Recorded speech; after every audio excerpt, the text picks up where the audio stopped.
comprendre ce thème que nous allons vous présenter ce matin. Le thème, c'est comment comprendre la Sainte Bible. Afin que, après avoir écouté ce message, frères et sœurs,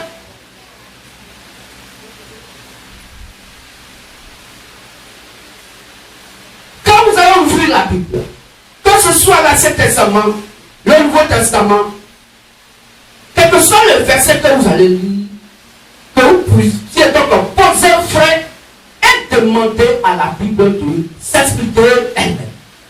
Amen. Je suis béni. Car Dieu, la dimension du Père, ne s'exprime pas de la même manière que le Fils et ne s'exprime pas de la même manière que le Saint-Esprit. Je suis béni. Ce qui fait que quand tu as lu un verset dans le Nouveau Testament, maintenant quelle partie du Nouveau Testament?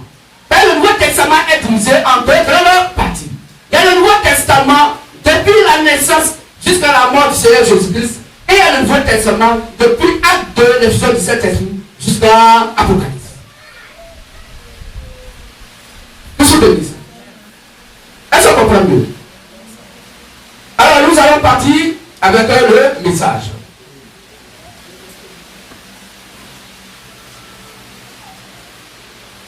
Alors frères et sœurs, ce message a été donné par notre Dieu, le Seigneur Jésus le Christ, en tant que l'Esprit Christ, le samedi 17 mars 2012. Au travers de son âme serviteur, son instrument de travail, le frère bien-aimé Zapa Tati Etienne. Et ce message est donné par le grand-mère béni, le Seigneur Jésus le Christ de la Sainte Bible. Écoutons attentivement ce message. Puisque ce message est la base de la compréhension de Dieu nous-mêmes. Je suis béni. Puisque Dieu n'est que lui-même sa propre parole et qu'il ne peut obéir que à sa parole. Alors pour comprendre Dieu, pour comprendre quelqu'un, il faut lui demander, mais ce que tu as dit, je n'ai pas compris. Tu as dit quoi? Il va t'expliquer. Amen. Donc si Dieu parle et qu'on n'a pas compris, demandons à Dieu qu'est-ce que tu as dit. Mais est-ce que le verset que tu as lu là-haut, est-ce que tu sais qui apparaît dans ce verset? Est-ce que c'est l'éternel Dieu, l'être suprême? Il apparaît à quelle phase, à quelle dimension? À la dimension du Père, du Fils ou du Saint-Esprit? Parce que c'est le Père qui parle. Il faut comprendre le Père selon la Bible. Dès que le Père doit être compris. Est-ce qu'on comprend mieux? Si c'est le Fils de l'homme qui parle, à travers le Seigneur Jésus-Christ, il faut le comprendre de par la Sainte Bible, exactement comme la Bible dit qu'on doit comprendre le Fils de l'homme, le Seigneur Jésus-Christ. Et si Dieu, l'Éternel, parle à tel que le Saint-Esprit, il faut demander à la Bible qui va te révéler que quand le Saint-Esprit parle, voilà comment il faut le comprendre. Est-ce qu'on comprend mieux? On peut dire Amen fortement? Je suis béni ça. Alors, bonjour à tous et à toutes, soyons bénis ce matin. Ce message est pour le ministère de Matthieu 21 et 6. Ce message n'engage uniquement que le ministère de Matthieu 21 à 6. Ministère conduit, dirigé par le Christ positif de la Sainte Bible au travers de son nombre corps nommé Zapa Tati Etienne. Et nous allons lire ça sur Galates 2, verset 20. Il faut toujours écouter quelqu'un pour que tu puisses comprendre Dieu. Et c'est cette personne qui va t'expliquer comment comprendre Dieu à la dimension du Père, à la dimension du Fils et à la dimension du Saint-Esprit. comprend cela, il n'ira pas apprendre d'autres informations ailleurs que de puiser uniquement que dans la Sainte Bible. Que tu bénisses. On peut lire Galates 2, 20. Galates 2, verset 20. J'ai été crucifié avec Christ. Et si je vis, ce n'est plus moi qui vis. C'est Christ qui vit en moi. Si je vis maintenant dans la chair, je vis dans la foi. Si je vis maintenant dans la chair, je vis dans la foi au Fils de Dieu, qui m'a aimé et qui s'est livré lui-même pour moi. Amen. Amen. Donc voici comment celui que Dieu a mandaté par le Christ positif doit nous conduire dans toute la vérité, de la vraie compréhension de la Sainte Bible. La Bible se comprend sur 3 phases. Et Dieu aussi, avec l'Éternel, le suprême supérieur, s'est manifesté aussi en 3 phases. Je suis béni ça. Alors, aujourd'hui, nous allons voir comment comprendre la Sainte Bible. Ouvrons grandement les oreilles et les yeux. Ouvrons aussi nos entendements et que Christ nous ouvre l'esprit pour qu'on comprenne, selon Luc 24, 45 que nous lisons. Luc 24, 45.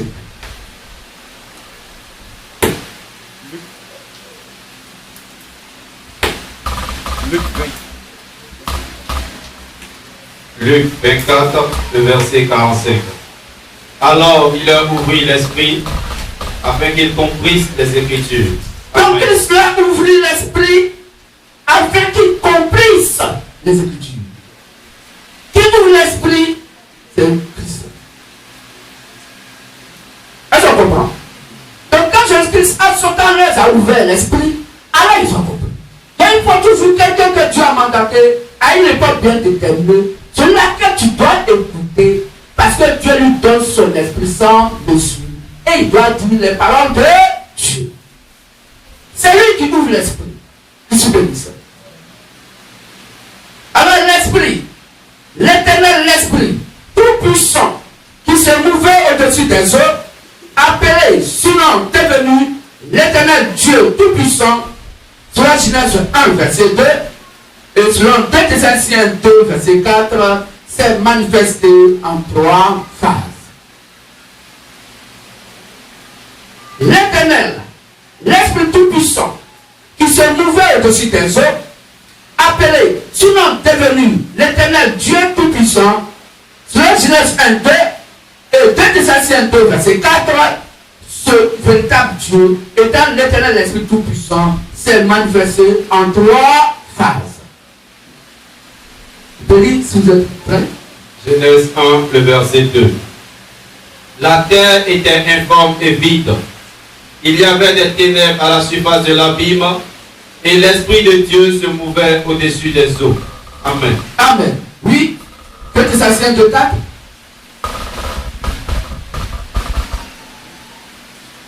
On va lire ça rapidement. 2 Thessaloniciens 2, 4. Vas-y. 2 Thessaloniciens 2, le verset 4. Oui. L'adversaire qui s'élève au-dessus de tout ce qu'on appelle Dieu ou de tout ce qu'on adore, jusqu'à s'asseoir dans le temple de Dieu, se proclamant lui-même Dieu. Amen. Amen. Donc voici comment l'Éternel est devenu, ou donc est devenu Dieu, ou appelé quoi? Dieu. Pourquoi? Parce que adoré. Amen. Dans la Bible dit, il s'est manifesté en 3 phases. Il s'est exprimé en 3 phases. En 3 manières. La première phase, c'est la phase du Père. Pourquoi la phase du Père? Parce que ton âme naissance est vie à toute créature vivante. Selon Genèse 1, verset 1 ou verset 9. Donc voici. Dans la première phase, Dieu s'est manifesté en tant que Père. Et quand il s'est manifesté en tant que Père, parce que qu'il a donné naissance et vie à la créature vivante. Est-ce qu'on comprend mieux? D'où le nom de Père. Pourquoi? Parce que donateur de vie. Je suis béni. Alors, la deuxième phase. Dieu s'est manifesté dans la deuxième phase en tant que fils. Pour être semblable aux hommes. Afin de prendre nos péchés et de mourir à notre place. Sur 1 Timothée 3, 16, qu'on lit, et 1 Pierre 3, verset 18.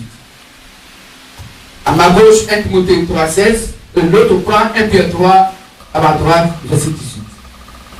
Dans la deuxième phase, Dieu se manifeste en tant que fils pour être semblable aux hommes. Ainsi, il devait voir notre parent rédempteur. 1 Timothée 3, le verset 16. Et sans contredit, le mystère de la piété est grand.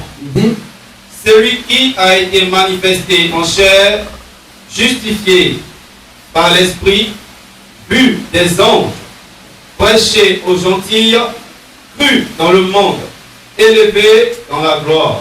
Amen. Amen.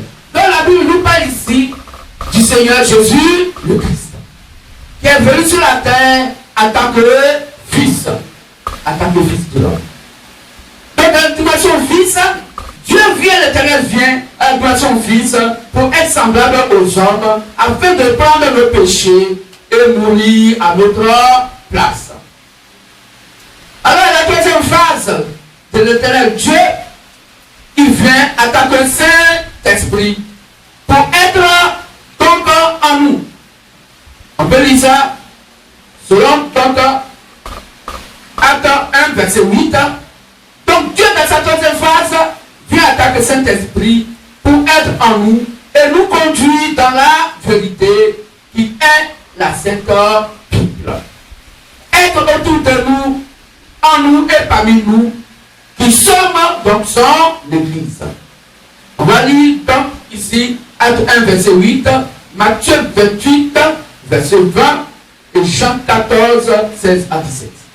Acte 1, le verset 8. Matthieu 28, 20 et Jean 14, 16 à 17. On lit rapidement.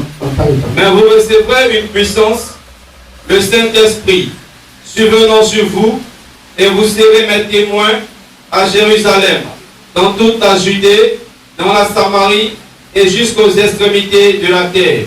Amen. Amen. Matthieu 28, 20 et Jean 14, 16 à 17.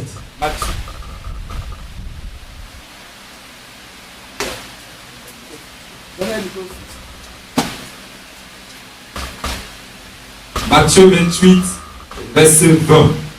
Et enseigne-leur à observer tout ce que je vous ai prescrit. Et voici, je suis avec vous tous les jours, jusqu'à la fin du monde. Jusqu'à la fin du monde. Amen. Jean 14, 16, 17. Et moi, je prierai le Père, et il vous donnera un autre consolateur, afin qu'il demeure éternellement avec vous. L'Esprit de vérité, que le monde ne peut recevoir, parce qu'il ne le voit point et ne le connaît point. Mais vous le connaissez, car il demeure avec vous et il sera en vous.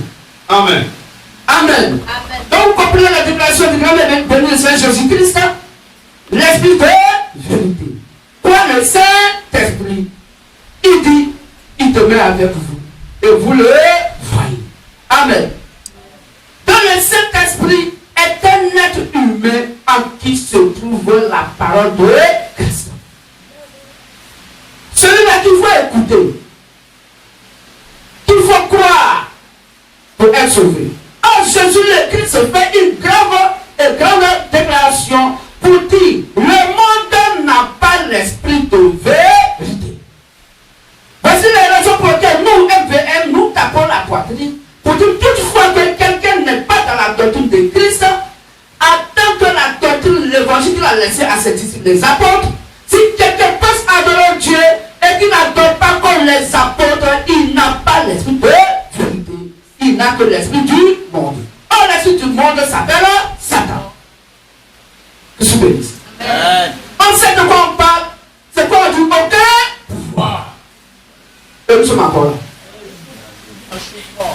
Elle veut, elle est encore là. Nous connaissons notre fin, bien sûr. Parce que notre fin, c'est quoi? L'enlèvement. Et pour ce qui concerne nos frères et sœurs qui sont dans la désobéissance de l'évangile, la Bible dit que personne que ce soit un sorcier ou bien le dragon rouge qui ne se tape point la poitrine, car c'est Dieu qui a décidé que nos frères et sœurs qui vont rester sur la terre puissent donc mourir par tribulation. C'est son choix. C'est le choix de Christ. Amen. Amen. Je bénis ça. Amen. Donc, frères et sœurs, voici dans les trois faces de l'Éternel, l'Esprit Tout-Puissant, manifesté à la voix du Père, car il donnant donc naissance et vie à des créatures vivantes.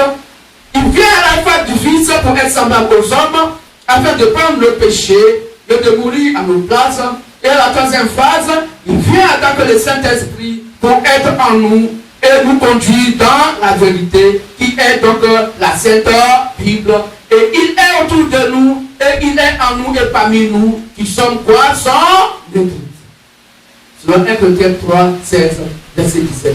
Car vous êtes le temple de Dieu, et l'Esprit de Dieu habite en vous. Que je bénisse. Amen. On peut continuer? Oui. Que je bénisse, frères et sœurs. Alors, frères et sœurs MVM, c'est à vous que je parle ce matin. Car ce message s'adresse à vous de façon particulière. La Sainte Bible est aussi, la Sainte Bible, elle aussi se manifeste en trois phases. Dans l'Éternel, le Père s'est manifesté en trois phases, Père, Fils, Saint-Esprit. La Sainte Bible, que vous tenez en main, s'est aussi manifesté en trois phases. Je suis béni ça. Alors,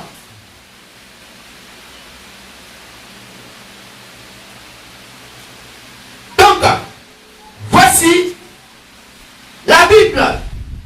Et dans la Sainte Bible, s'est manifestée en trois phases.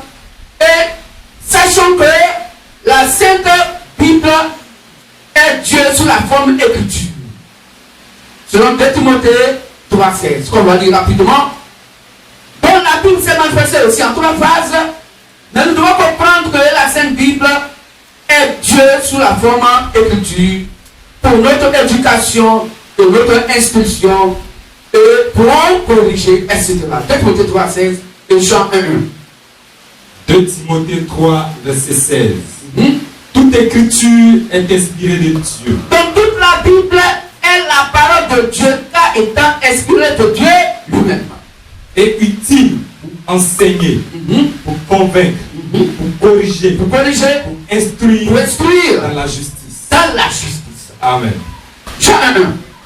Au commencement était la parole, Oui. et la parole était avec Dieu, et la parole était Dieu. Amen. Amen. Donc, frères et sœurs, la Sainte Bible est donc Dieu sous la forme d'écriture. La première phase de la Sainte Bible est quoi? L'Ancien Testament. Amen. Est-ce qu'on peut se lever pour acclamer notre Dieu fortement? Est-ce qu'on peut se lever pour acclamer fortement? Une acclamation pour notre Dieu. Pour Jésus. Ok, merci, on peut s'asseoir. Que je bénisse. Écoutons attentivement ce message. Comme la Bible est en train de nous le dire, c'est la base de la bonne compréhension et la bonne lecture de la Sainte Bible. Si cette base-là, tu l'as ratée, tu ne peux pas comprendre la Bible. Même quand bien même que notre Dieu nous donne des messages, tu ne peux pas le suivre. Parce que tu ne sais pas dans quelle dimension il parle. la dimension du Père, du Fils ou du Saint-Esprit. N'oubliez pas que l'Esprit Christ en lui à cette époque, c'est le Saint-Esprit. Pourquoi? Parce que le Christ va attendre l'époux dans les airs. Est-ce qu'on comprend mieux? Donc écoutez attentivement. Et si vous n'avez pas bien saisi le message, après le culte, nous allons vous accorder au moins 15 minutes où vous allez poser des questions. Parce qu'on va finir la Bible. Mais c'est le moment pour bien prêter oreille. Parce qu'il y a de grandes déclarations que notre Dieu va faire tout à l'heure dans ce message. Et si vous donnez, alors votre âme est stérile à l'évangile. Qu'est-ce que je veux dire ça? Amen. Si vous donnez, votre âme sera stérile à la prédication. Et quand vous allez sursauter pour votre sommeil, vous allez tomber au milieu de la prédication. Et vous ne savez pas ce qui accompagne ce que vous êtes maintenant en train d'attendre. Et vous allez faire de fausses interprétations. Vous souvenez ça? Amen. Écoutons attentivement. Parce que ce message nous concerne nous tous en tant que le RTL. Vous souvenez ça? Amen. Alors, la Bible nous dit que la Sainte Bible, elle aussi, se manifeste en 3 phases. Sachons que la Sainte Bible est Dieu sous la forme écriture. Pour nous éduquer, donc pour notre éducation, notre instruction, et ainsi de suite. Que nous venons de lire sur 2 Timothée 3,16 et Jean 1,1 pour dire que la parole est Dieu. Amen. Alors, selon la Bible, la première phase de la compréhension et la manifestation de la Bible, la première phase, c'est l'Ancien Testament, où Dieu donc s'est manifesté donc dans la Bible, dans l'Ancien Testament, en tant que Père. Donc quand tu lis l'Ancien Testament, il faut comprendre l'Ancien Testament. Donc, l'Éternel Dieu lui-même en tant que Père. Il faut le comprendre dans son expression de Père et dans l'Ancien Testament. Quand Dieu parle donc en tant que Père en majorité, alors comment il faut expliquer les versets? Comment il faut les comprendre? Est-ce qu'on comprend mieux? Parce qu'après, la Bible va nous dire de passer le message comment il faut comprendre le Père, comment il faut comprendre le Fils et comment il faut comprendre le Saint-Esprit. Qu'est-ce que vous dites ça? Dans la première phase, c'est quoi l'Ancien Testament? Dieu s'est manifesté donc en tant que Père. Deuxième phase, c'est le Nouveau Testament. Et dans ce Nouveau Testament, c'est l'heure du séjour terrestre du Seigneur Jésus le Christ en tant que Fils de Dieu ou Fils de l'homme. Ça, c'est dans le Nouveau Testament. Donc, dans le Nouveau Testament, le Fils de l'homme s'est donc manifesté, s'est exprimé. Et là, c'est depuis son séjour terrestre, donc sur la terre. Je suis béni. Et la troisième phase, donc dans la Bible, c'est encore le Nouveau Testament. Donc dans la Bible, Dieu s'est manifesté donc en tant que Père dans l'Ancien Testament et dans le Nouveau Testament. Donc l'Éternel Dieu s'est manifesté de 2 manières. Est-ce qu'on comprend? Il s'est manifesté en tant que le Fils de l'homme depuis la naissance de Jésus-Christ jusqu'à sa mort. Est-ce qu'on comprend mieux? Donc là, quand Jésus-Christ parle, il parle en tant que le Fils de l'homme, en tant que Fils. Il ne tient pas le langage du Père, mais il tient le langage du Fils. Donc, quelle est la capacité que le Fils doit avoir comme langage pour s'exprimer, pour que nous puissions mieux le comprendre? La Bible va nous expliquer ça. Vous souvenez ça? Donc, encore dans le Nouveau Testament, pour la troisième phase du Nouveau Testament, à partir des actes du Saint-Esprit dans les apôtres jusqu'à le livre d'Apocalypse, alors Dieu l'Éternel s'est exprimé en tant que le Saint-Esprit. Est-ce qu'on comprend mieux? Donc, Dieu s'est manifesté en tant que l'Éternel, le Tout-Puissant s'est manifesté en 3 phases. Il s'est manifesté d'abord à la voix du Père, du Fils et du Saint-Esprit. Maintenant, dans la Bible, qui est lui-même sa propre parole sous la forme d'écriture, il s'est manifesté encore en 3 phases. À la phase du Père, dans l'Ancien Testament, Dieu s'est exprimé en tant que Père, il s'est manifesté en tant que Père.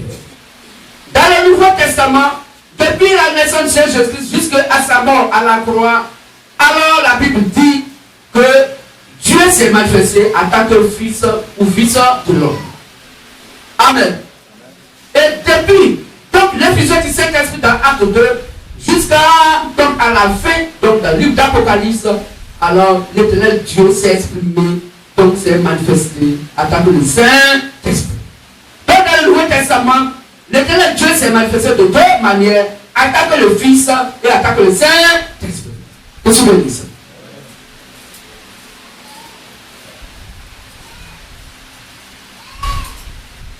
Alors nous allons lire Acte 2. On a déjà lu ça, Acte 1, verset 8. Et vous pouvez lire après Acte 2, 1 à 17. Pour voir comment Dieu s'est exprimé en tant que le Saint-Esprit. Dans le Nouveau Testament, quand Jésus-Christ vivait physiquement, Dieu nous parlait en tant que Fils de Dieu, Fils de l'homme. Je le prends. Dans le Nouveau Testament, quand Jésus-Christ vivait physiquement, Dieu nous parlait en tant que Fils de Dieu, Fils de l'homme. Après sa mort et sa résurrection du grand Maître béni, Dieu nous parle en tant que Saint-Esprit. La compréhension des choses dont Dieu le Père parlait et parlait dans l'Ancien Testament était et est littérale. Est-ce qu'on comprend? Donc dans l'Ancien Testament, quand Dieu le Père parle, il faut le comprendre de manière littérale. C'est-à-dire qu'il faut le comprendre de manière physique. Tel qu'on parle, l'homme parle naturellement là. C'est comme ça, il faut le comprendre. Il n'y a pas de mystère là. S'il a dit arbre, c'est arbre. S'il a dit maison, c'est maison. S'il a dit femme, c'est femme physique qu'on connaît. Il faut le comprendre de manière littérale. C'est pour ça que Dieu le Père s'est exprimé dans l'Ancien Testament. Vous vous souvenez de ça? Donc la compréhension des choses dont Dieu le Père parlait et parle dans l'Ancien Testament était quoi? Littéral. Est-ce que c'est bien compris? Donc quand vous lisez l'Ancien Testament, les choses cachées de par la révélation, c'est pas pour vous. Il faut comprendre Dieu de manière littérale. C'est pourquoi Salomon, David voulait construire une maison à Dieu. Et Dieu lui dit, non, c'est pas toi David qui a construit ma maison. Mais c'est dit, c'est ton fils Salomon. Est-ce qu'on comprend? Est-ce que Salomon n'a pas construit le temple? Ils sont bénis ça. Mais quand on va arriver dans le Nouveau Testament, je dis, va tenir à quoi il engage sur ce temple. Il dit, regardez ce temple. Je vous dis, il ne fera pas encore, donc, quelque temps, que ce temple ne soit détruit. Et vous le verrez sur ce temple, pierre sur pierre. Il dit, ce temple, je vais le détruire en un jour, et je le repartirai en 3 jours. Hein? Mais les gens sont étonnés. Pourquoi? Parce qu'ils étaient sous l'influence du Père, et ils comprenaient le Fils de l'homme Jésus-Christ de manière littérale. Pour eux, quand Jésus parle du temple, qui doit être physiquement, il parlait du temple proprement dit de manière littérale. Pourtant, c'est faux. Il faut le comprendre à la dimension du Fils de l'homme. Or, eux, ils étaient sous l'influence du Père. Et qu'ils devaient comprendre les choses, la part de Dieu de manière littérale. Est-ce que vous suivez mes amis?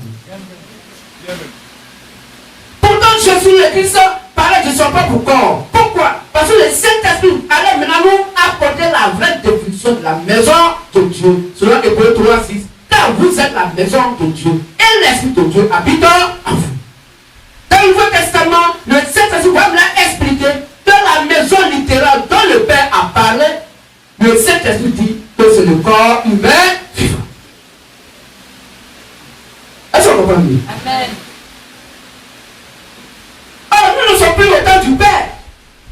Nous ne sommes sommes pas au temps du Fils de l'homme. Il a vu son travail et il est parti. Nous sommes au temps du Saint-Esprit Père. Donc là, il faut que ce soit maintenant le Saint-Esprit qui puisse nous expliquer donc les paroles du Père à cette époque. Parce qu'à cette époque, il n'y a que le Père seul qui connaît le jour et l'heure de la décision, donc du grand de l'enlèvement. Est-ce qu'on comprend ça? Amen. Je suis béni. Alors, frères et sœurs,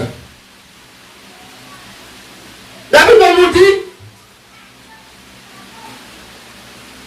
la compréhension de ces choses dont Dieu, le Père parlait et parle dans l'Ancien Testament était et est quoi? Littéral. Exemple, quand Dieu le Père disait qu'il fallait circoncire les hommes, cela devrait être fait et compris de façon littérale. C'est-à-dire, garçon, tu es né garçon, ton côté garçon, on va couper le prépuce. Puisqu'il a dit à Moïse, il a même dit à Abraham que il faut te circoncire.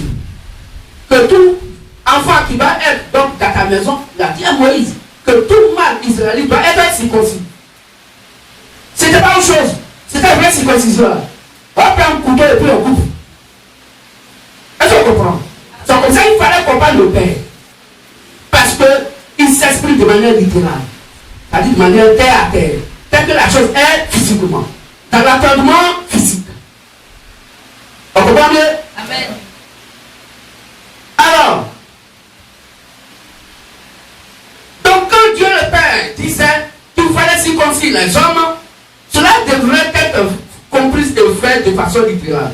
C'est-à-dire couper physiquement le prépuce du sexe masculin. Quand Dieu le Père recommanda à Moïse de tuer un agneau pour mettre son sang sur les poteaux des maisons, cela devrait être compris et être exécuté de manière littérale, de façon littérale. Ça veut dire qu'il faut tuer un vrai agneau, il faut prendre le sang de l'agneau et il faut mettre le sang sur donc, les portes des maisons physiques. Que tu bénisses.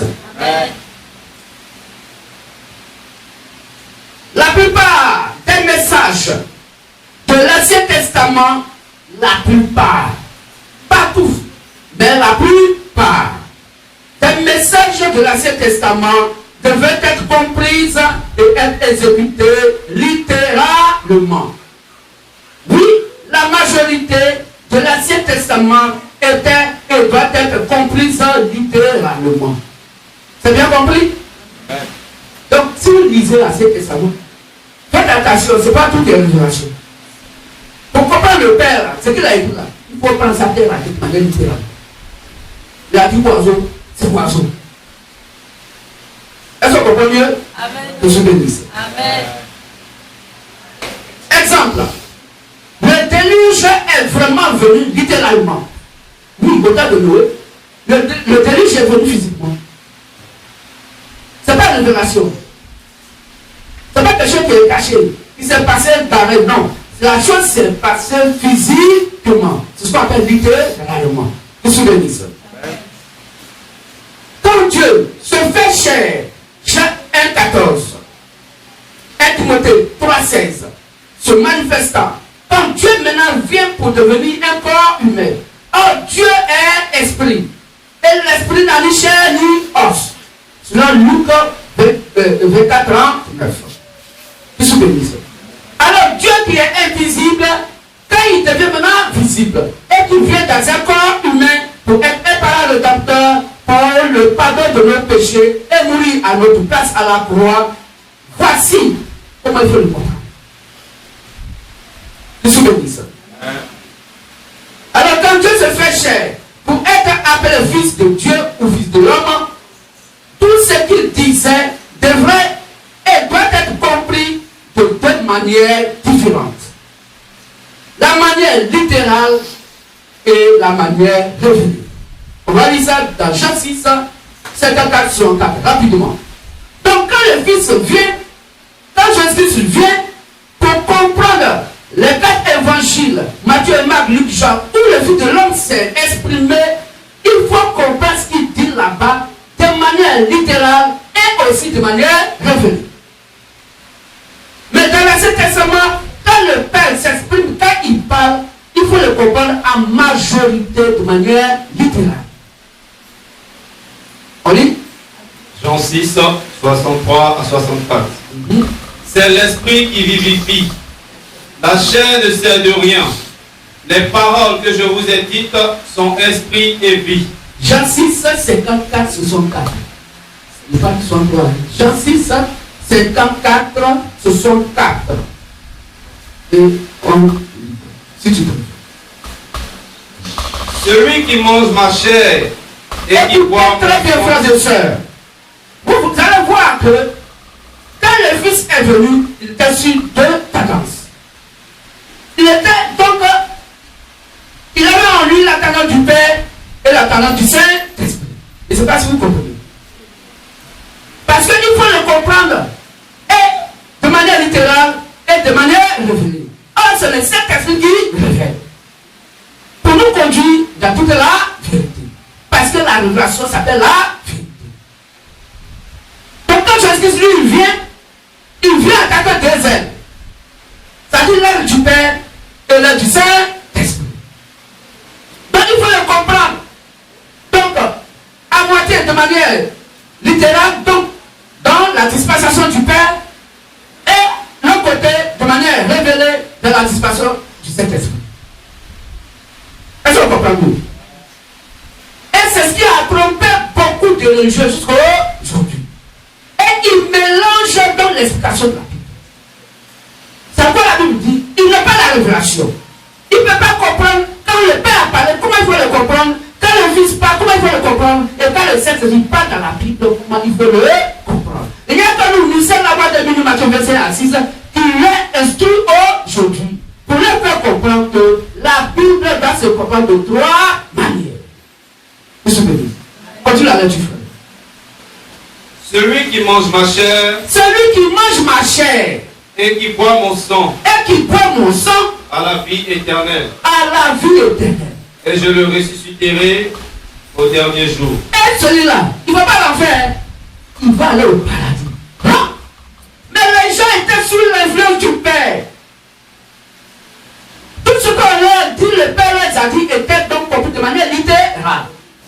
Alors on va demander donc dans l'Ancien Testament, est-ce qu'on peut manger dans la chair ou pas le sang d'un animal quelconque, d'un être humain? Puisque eux, ils étaient sous l'influence donc de l'Ancien Testament. Puisque eux là, leur adoration, c'est l'adoration de Moïse. Est-ce qu'on comprend mieux? Prends Lévitique 11. C'est ça? Comment? Prends Lévitique d'abord. Après le verset 9. On fait rapidement. Donc écoutez le langage du Seigneur Jésus-Christ. Voici, il s'exprime. Pourtant, il sait que ces gens-là sont sous le vin du Père. Donc là, quand un homme de Dieu doit leur parler la parole, et ils ont la compréhension littérale. Parce qu'ils le croient à Moïse de manière littérale. Oui, vas-y. Lévitique 11, verset 9. Voici les animaux dont vous mangerez parmi tous ceux qui sont dans les eaux. Vous mangerez de tous. On va prendre notre jusqu'au verset 11 par là. Vous mangerez de tous ceux qui ont des nageoires et des écailles. Et qui sont dans les eaux. Soit dans la mer. Soit dans les rivières. Mais vous aurez en abomination. Ne mangez pas tous ceux qui n'ont pas de nageoires et des écailles. Parmi tous ceux qui se meurent dans les eaux. Et tous ceux qui se meurent dans les mers. Ok, donc tous ceux qui rentrent dans les eaux et qui rentrent dans la mer. Soit dans les rivières. Aussi. Vous les aurez en abomination. Ne les mangez pas. Vous ne mangerez pas de leur chair. Vous n'allez pas manger la chair. Et vous aurez en abomination leur corps mort. Ok. Amen. Vous aurez aussi en abomination tous ceux qui, dans les eaux, n'ont pas des nageoires et des écailles. Oui. Voici, parmi les oiseaux, ceux que vous aurez en abomination. Ok. et dont vous ne mangerez pas l'aigle, Mhm. le frère Mhm. et l'aigle de mer. Merci. Donc vous voyez que il ne va pas parler de cette manière littérale. Prends le petit 17. Ouais. Ok, tu peux aller dans la Genèse aussi.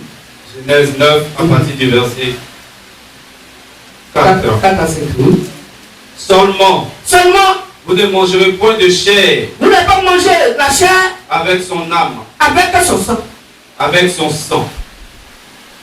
Sachez-le, Sachez-le, je redemanderai le sang de vos âmes. je vais leur demander le sang de vos âmes Je le redemanderai à tout animal. à tout animal, Je redemanderai l'âme de l'homme à l'homme, l'âme de l'homme à l'homme qui est son frère. à l'homme de son frère. Amen. Donc voilà, la Bible dit qu'on ne doit pas manger tout chair et boire le sang. Comment Jésus peut leur donner sa chair à manger et boire son sang? Parce que eux tous étaient sous l'influence de l'Ancien Testament, de l'influence du Père. Ils comprenaient Jésus uniquement de manière littérale. Or, Jésus le Christ à son temps avait la possibilité de parler de manière littérale et de manière réelle. Donc quand il prend le côté littéral, et il pense que l'explication est littérale. Or, Jésus-Christ a parlé de manière littérale, il va donner l'explication réelle. Or, avant que l'explication révélée n'arrive, il faut qu'il meure. Et que ce sang tombe, afin que le Saint-Esprit vienne pour nous expliquer la dimension du Père, du Fils et du Saint-Esprit lui-même. Car je vous enverrai un autre consolateur, le Saint-Esprit. Quand il viendra, il vous conduira dans toute la vérité. Je suis béni. Dans l'influence donc du Fils de l'homme à travers Jésus-Christ, étant sous l'influence littérale et révélée, quelquefois il parlait beaucoup donc en parabole, mais quelquefois il expliquait quelques paraboles. Et ça comprend mieux. Et il dit, ces paraboles, mais ceux les gens qui ont semé, ils ont dit, maître, comment se fait-il qu'il y a des livrets dans le champ? Laisse-nous voir la maison. Il dit, attendez à la moisson. Je suis béni. Donc, la parole qu'il a donnée, c'est la dimension du Père. Il va maintenant arriver à la maison, leur expliquer. Maintenant, on va lui demander. C'est pas qu'il lui demande là. Mais, maître, explique-nous la parabole du Père et de l'ivraie. En ce moment, il va prendre là son côté révélation. Est-ce qu'on comprend mieux? Il va même pas son côté révélation. Mais la grande charge est donnée au Saint-Esprit pour la grande révélation, pour exprimer, donc ou expliquer donc la phase du Père et la phase donc du Fils de l'homme et la phase du Saint-Esprit lui-même. Que je bénisse. Amen. Alors continue un peu la lecture, frère. Jean 6, 54. On va aller un peu vite. Jean 6, 54. Celui qui mange ma chair et qui boit mon sang a la vie éternelle. Donc celui qui mange ma chair et boit mon sang à la vie éternelle. Jésus-Christ était conscient que ceux-là n'ont rien compris. Écoutez la suite. Et je le ressusciterai au dernier jour. Oui. Car ma chair est vraiment une nourriture et mon sang est vraiment un breuvage. Vous voyez? Mais comment ils peuvent accepter? Alors que l'Ancien Testament dit qu'il ne faut pas manger, même la chair, il ne faut pas déjà manger. Même la chair d'un animal. S'il y a le sang qui est dedans, tu ne dois pas manger donc, et boire le sang. Tu dois vider le sang et manger la chair de l'animal. Mais comment on peut manger ta chair et puis encore boire ton sang? Est-ce que tu nous prends pour des cannibales? Alors que Dieu dit, je redemanderai donc la vie de l'homme à son frère. Parce qu'avant qu'on te tue pour te manger, ben voilà qu'on te gauche et que ton sang verse. Nous sommes coupables de péché. Nous sommes t'a tué. Alors Dieu dit, je redemanderai donc le sang de l'homme à son frère. Je suis béni. Donc il ne faut pas écouter Jésus-Christ. Continue, frère. Celui qui mange ma chair et qui boit mon sang demeure en moi. Il demeure en moi. Et je demeure en lui. Vous voyez? Comment de manière littérale? Quelqu'un il mange. Bon, tout à l'heure. Ta propre petite chair de là. On a vu te manger. Adam, c'est pas que dans mon ventre ou bien vous savez ici dans ton ventre. Comment tu dis que quelqu'un qui mange ta chair Et il te met en toi. Donc, il y a quoi qui reste de toi? Ou bien les gens, les chiens ont parti là-haut. C'est là-bas où on va partir bien quoi. Ça, c'est la population littérale. On a vu de manger, il n'y a plus rien. On allait au WC. Comment te donner encore à toi? Il faut le comprendre de manière Continue, frère. Comme le Père qui est vivant m'a envoyé, Oui, et que je vis par le Père, oui, ainsi, ainsi. celui qui me mange Quoi? Celui qui me mange vivra par moi. vivra par moi. Regardez. Un enfant orgueilleux. Tu dis le Père t'a envoyé. Et celui qui te mange, au lieu de vivre par le Père, c'est toi qui as mangé. Il y a quoi qui reste encore en toi. Et puis la personne va vivre dedans en toi.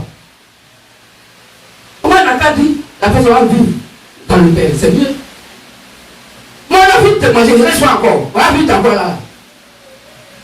C'est une opération littérale qui conduit à l'enfer. Continue.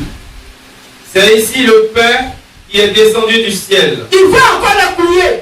Il dit, c'est ici le Père qui est descendu du ciel. Pourtant, eux-mêmes là, leurs parents ont mangé le Père descendu du ciel dans le désert. La manne est descendue du ciel dans le désert. Les parents ont mangé la manne. C'est écrit dans la Torah. Et tous ils le savent. Voilà encore un certain Jésus qui vient et il dit, je suis le Père descendu du ciel. Mais on t'a vu hier, tu es né de Marie. Tu n'es pas né d'abord au hôpital même. Tu es né d'un caca de mouton. Quand tu es né, il n'y a pas savon, il n'y a pas parfum. C'est des trois mains qui sont venus, qui ont donné un peu de choses à Joseph, et puis je leur ai pu payer un savon pour toi. Comment tu peux te dire ces propos? Vous comprenez? Il le comprenez de manière littérale. Or, le Fils de l'homme, il faut le comprendre et de manière littérale et de manière révélée. Est-ce qu'on comprend mieux? On peut le comprendre de manière révélée. Il faut la littérature qui tue. Pour ça se manifester. Quand la lettre tue, mais l'esprit vit. Il se bénisse. Continuez pour la lecture. Il n'en est pas comme de vos pères qui ont mangé la manne et qui sont morts. Vous voyez, il a la paix ça même. Il dit, vos pères ont mangé la même et ils sont tous morts dans le désert. Mais moi là, je suis le vrai Père descendu du ciel, qui commence ce Père à la vie éternelle. Mais ils savent que la loi dit, tu ne tueras point. Mais comment on te manger si on ne te tue pas? Vous voyez? Pour leur faire comprendre que la loi témoigne ne peut pas envoyer quelqu'un au paradis. Il faut la révélation de la parole. Voilà pourquoi la loi est prouvée. Continue le frère. Celui qui mange de ce pain vivra éternellement. Voilà. Jésus dit ces choses dans la synagogue, C'était enseignant. pas hier, hein? C'était pas au marché. C'était devant le grand caïf. C'était devant les Nicodèmes, les docteurs de la loi, le Sanhédrin, les grands sacrificateurs de leur temps. C'est devant eux. L'enfant parlait comme ça. Et tous, ils ont compris Jésus de manière littérale. Continue. Enseignant à Capernaum. Plusieurs de ses disciples, après l'avoir entendu, Quand ils l'ont entendu, dire, il dit, cette parole est dure. cette parole est dure. Qui peut l'écouter? Ah. Or, quand Jean-Baptiste l'a baptisé, il voit retentir. Ceci est mon fils bien-aimé, en qui j'ai mis toute mon affection. Le jour de la transfiguration, la même voix encore retentit dans les cieux. Celui-ci est mon fils, en qui j'ai mis donc toute mon affection. Écoutez-le. Ceux qui doivent l'écouter, le Père dit écoutez-le. Et ils disent, qui peut l'écouter?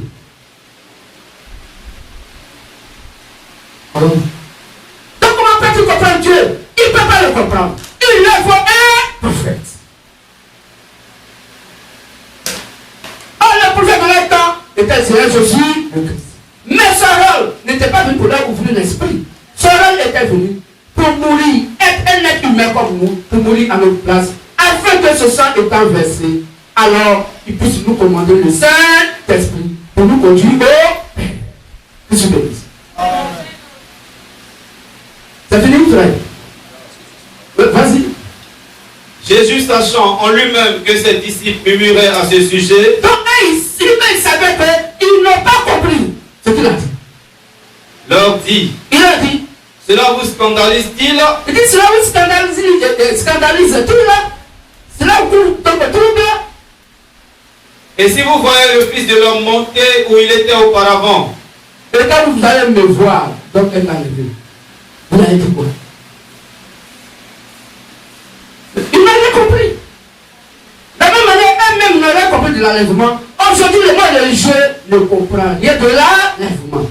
Et ils attendent Jésus-Christ qui va venir bientôt. La Bible dit Jésus-Christ ne descendra jamais sur la terre, car il doit attendre l'épouse dans les airs. Mais le Saint-Esprit Père est déjà là sur la terre. Dans le M1, attaque le M1.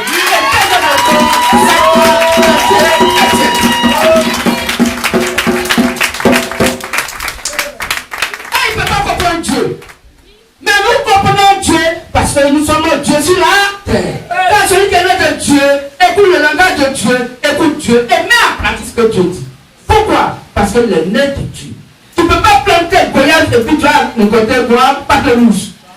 Dans chaque arbre doit produire son espèce, sur sa semence et sur sa saison. Nous sommes à la saison du Père parce que la vie du Père est déjà sur la terre, qui est donc mise dans donc l'église, qui sera donc qui est la fiancée, qui sera l'épouse, et qui va aller dans les airs. C'est quoi il dit? Mais vous serez scandalisés quand l'épouse va monter dans les airs. Vous souvenez? La région sera scandalisée. Oui, ils sont scandalisés. Comme au temps de Noé. Quand le déluge est venu, ils étaient scandalisés. Or, il faut que le déluge vienne pour que la poussette d'Archimède puisse faire remonter le bateau. Or, au moment où donc l'on fait remonter le bateau, c'était une forme donc dans l'air. Je suis béni ça. Je suis béni ça. Est-ce qu'on comprend bien le message? Donc, il faut comprendre Dieu sur ces trois phases. On va continuer, on n'a pas assez de temps. Le message est un peu long. Mais, il est bien de comprendre. On va y aller doucement. Là où nous sommes arrêtés, nous serons arrêtés. Alors, frères et sœurs, c'est à ce niveau-là, quand Jésus a eu ce type de langage, que les humains, appelant et étudiant Dieu, font une cacophonie en mélangeant tout. Ils ont mélangé. Quand le Père parle, il va le prendre la garde du Fils ou du Saint-Esprit pour exprimer. Il dit non, il va faire sortir une révélation là où il n'y en a pas. Mais le Père, il faut le comprendre de manière à majorité littérale. Et il va créer une cacophonie. On va lire ça donc dans 2 Pierre 3, 16. Rapidement, lecteur. Nous reste 10 minutes. Lecteur. 2 Pierre 3, le verset 16. C'est ce qu'il fait dans toutes les lettres où il parle de ces choses dans lesquelles il y a des points difficiles à comprendre. Donc c'est ce qu'il fait. Dans toutes les lettres, le frère Paul envoyait des lettres, il expliquait des choses, il disait des choses. Et dans ce qu'il dit, il y avait des points difficiles à comprendre. Pourquoi? Parce que ceux qui lisaient Pierre, ils ne lisaient pas à la dimension dans laquelle Dieu était en lui. Est-ce le Fils, est-ce le Père ou le Saint-Esprit? Donc quand il parle, les gens ne peuvent pas comprendre. Tout ce qu'on dit. Vas-y, tu termines. Dont les personnes ignorantes et mal affermies, Oui, tordent le sens. ils vont prendre le sens de ces Écritures. Parce qu'ils ne savent pas si c'est le Père qui s'est exprimé, si c'est le Fils qui s'est exprimé, ou bien si c'est le Saint-Esprit. Et comme ils ne peuvent pas comprendre, comme les gens ne comprenaient pas, mais comment peut-il nous donner sa chair à manger? Les mêmes questions sont encore d'actualité aujourd'hui. Mais ceux là-haut, ils disent qu'ils sont ministères de la voix de minuit, Matthieu 21 à 6. Mais c'est sorcier qui sort à minuit. Vous comprenez? Parce qu'ils vont prendre minuit à la dimension du Père, de manière littérale. Or, nous sommes le Saint-Esprit qui va exprimer toute la Bible que le Père a écrite par le Saint-Esprit. Puisque le Saint-Esprit s'appelle le Père, qui a créé toutes choses et qui lui-même donc a écrit la Sainte Bible selon 2 Pierre 20. Est-ce que vous comprenez? Est-ce que vous avez compris? Attends, est-ce que vous avez compris?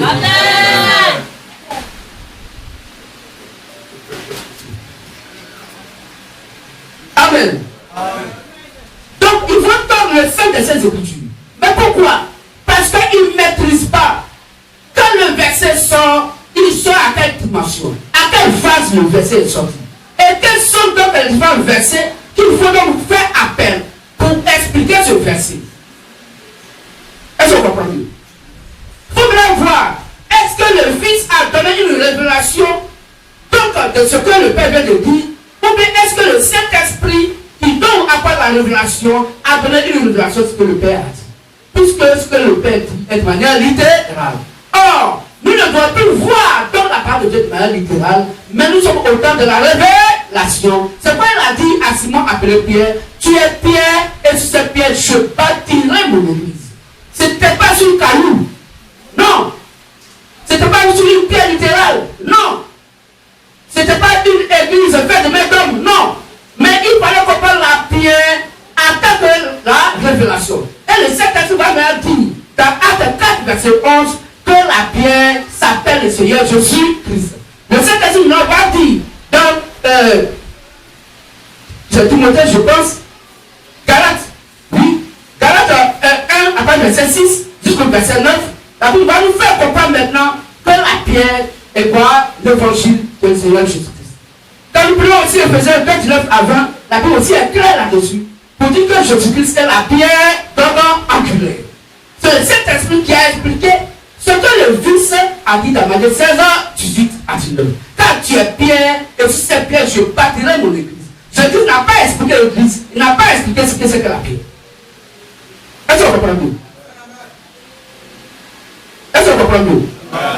Mais il va maintenant apporter lui-même son expression, église, même dont le Père n'a pas parlé. Maintenant que le Fils seul qui sait, de quoi il s'agit à tant qu'église. Maintenant, pour comprendre l'église, le Saint-Esprit va venir nous expliquer ce que c'est que l'église. Pour dire l'église, c'est l'homme de corps. Le Saint-Esprit, c'est le corps humain vivant. C'est le Acte 20, 28 et c'est l'Apocalypse 5, verset 9. Tout sur l'église. Alors, frères et sœurs, notre Dieu tout-puissant de la Sainte Bible ne s'étudie pas et ne s'apprend pas. Mais au contraire, il se révèle à qui il veut et quand il le veut et comme il le veut. Exemple, quand le Seigneur Jésus-Christ disait, je suis le pain de vie, celui qui mange ma chair et qui boit mon sang à la vie éternelle, Jean 6, 54 que nous avons lu, les gens du temps du Seigneur Jésus, étant encore sous l'influence du Père, ont considéré littéralement cette déclaration du Seigneur Jésus. Voici ce qu'ils les ont donc dit d'après leur compréhension. Cette parole est dure. Tu peux l'écouter. Comment peux-tu nous donner sa chair à manger? Selon Jean 6, 60 et Jean 6, 52 que vous avez lu après. Après donc la mort physique du Seigneur Jésus-Christ et sa résurrection physique des morts, Dieu s'adresse désormais sous forme du Saint-Esprit aux humains à partir de l'effusion du Saint-Esprit jusqu'à la fin de la Sainte Bible. Et la compréhension de ce que Dieu dit est majoritairement révélée. C'est bien compris? Vous avez bien compris? Ou je reprends la partie?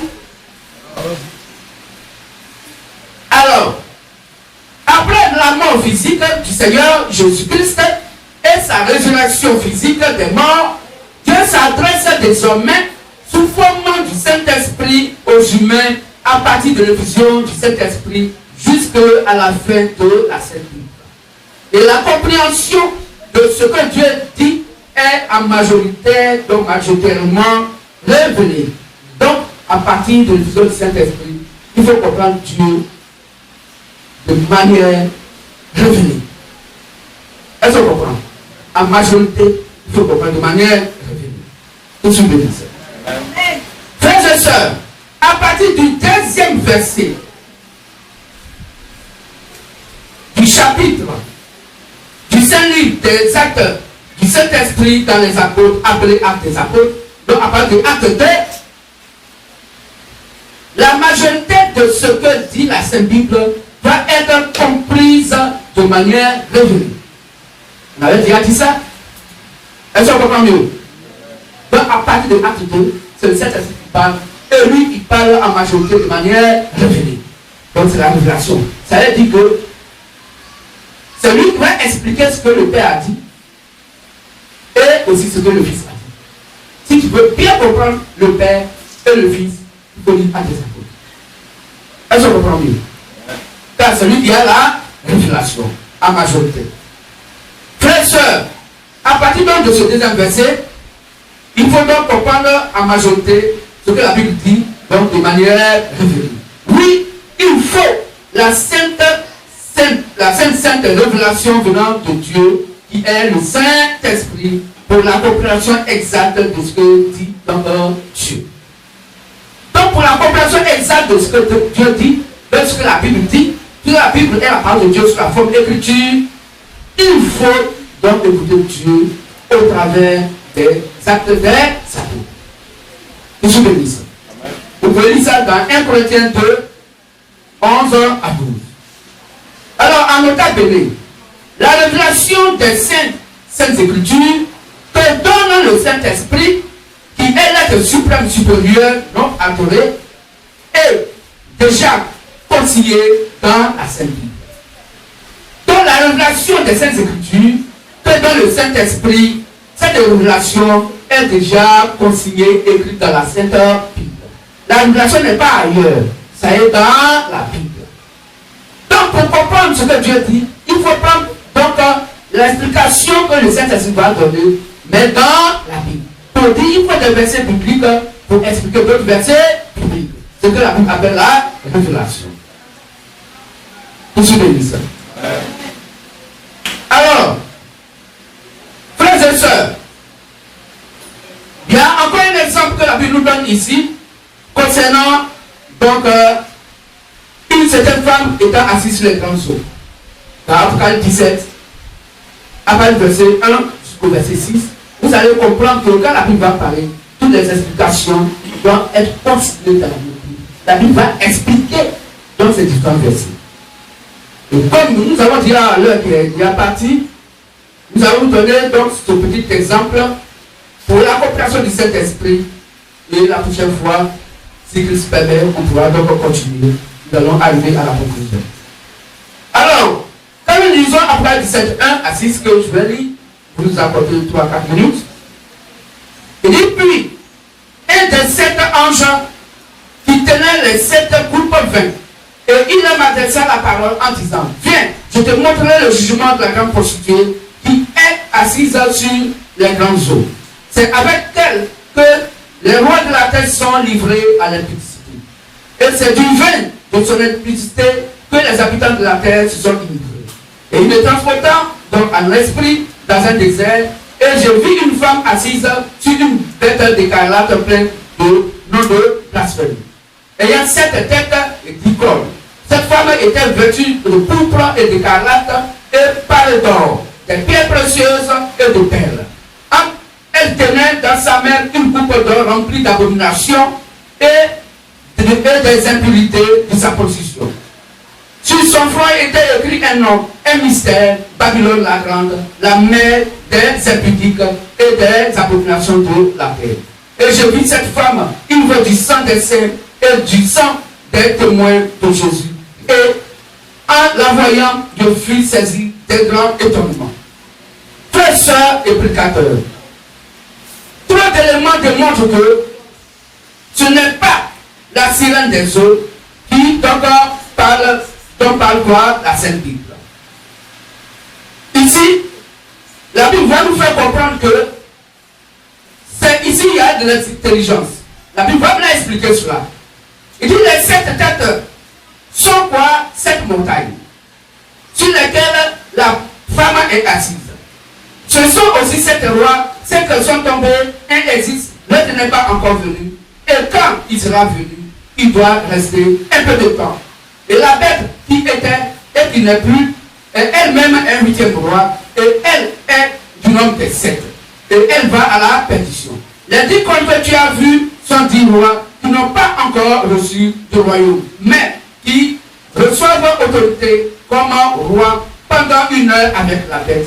Et il me dit, les autres que tu as vus, sur laquelle la position est assise, ce sont des peuples, des foules, des nations, des langues. Et la femme que tu as vue, c'est la grande ville qui a la royauté sur les rois de la terre.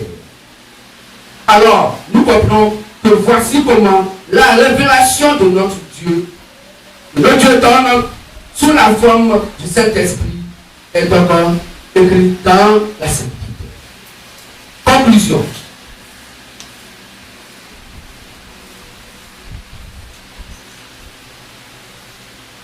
Conclusion. Alors, frères et sœurs, la Sainte Bible se comprend sous 3 formes. 1. La forme du Père. Donc, la majorité de l'Ancien Testament doit être considérée littéralement. 2. Le Fils de Dieu, ou Fils de l'homme. Depuis la naissance physique du Seigneur Jésus-Christ jusqu'à sa mort, la majorité du Nouveau Testament doit être considérée littéralement et l'autre moitié par la révélation. Et le 3e point, au temps du Saint-Esprit, depuis l'effusion du Saint-Esprit jusqu'à la fin donc, du Nouveau Testament, la majorité de la Sainte Bible doit être considérée avec la révélation que donne le Saint-Esprit des saints et saintes Écritures. Cette révélation déjà consignée donc écrite dans la Sainte Bible. Christ nous bénisse. On peut accorder notre Dieu, le Seigneur Jésus-Christ, en faisant le message que nous pouvons donner. On va s'asseoir un peu pour 1 minute. Est-ce qu'il y a des frères et des sœurs qui veulent accepter le Dieu de la Sainte Bible après avoir écouté la parole, étant touchés par l'évangile et qui veulent accepter donc notre Dieu Christ Jésus de parler du baptême? Il y a rien à payer, c'est gratuit. Personne ou la sœur ou le frère peut se lever pour venir devant la chaire pour que le jour où la personne veut se baptiser, on puisse baptiser cette personne. Donc s'il y a un frère ou une sœur qui veut accepter Christ, il peut venir rapidement et le jour où il se fait baptiser, on le baptise. Alors s'il n'y en a pas, on va se lever et on va faire la prière de clôture. La main gauche levée vers le vent. À toi, nous crions fortement que Jésus n'a pas fait chair. 1, 2, 3, c'est parti. Christ Jésus n'a pas fait chair. Christ Jésus n'a pas fait chair. Christ Jésus n'a pas fait chair. Merci pour ce gros message que tu nous donnes ce jour, Père béni, et dans le suprême supérieur, dans le nom de Jésus le Christ n'a pas fait chair. Voici ton peuple, voici tes fils et tes filles. Tu connais leurs problèmes, tu connais leurs difficultés. Et comme tes mêmes, Père, je te pose leur vie. Accorde à chacun, Père, la bénédiction de ce jour et la semaine à venir, afin que chacun puisse gagner son pain quotidien, afin que nous soyons dans la joie de ta parole. Augmente la foi, Père, dans nos cœurs, et mets l'amour de ta parole, Père, dans nos cœurs, afin que nous puissions manifester notre attribut que nous étudions avant la fondation du monde physique, en tant que Christ incarné. Que la gloire te revienne ce matin, à ta grand-mère bénie, Jésus n'a pas fait chair, à ton nom nous avons prié. Amen. À toi, que Jésus n'a pas fait chair, de toi c'est parti. Christ Jésus n'a pas fait chair. Christ Jésus n'a pas fait chair. Christ Jésus.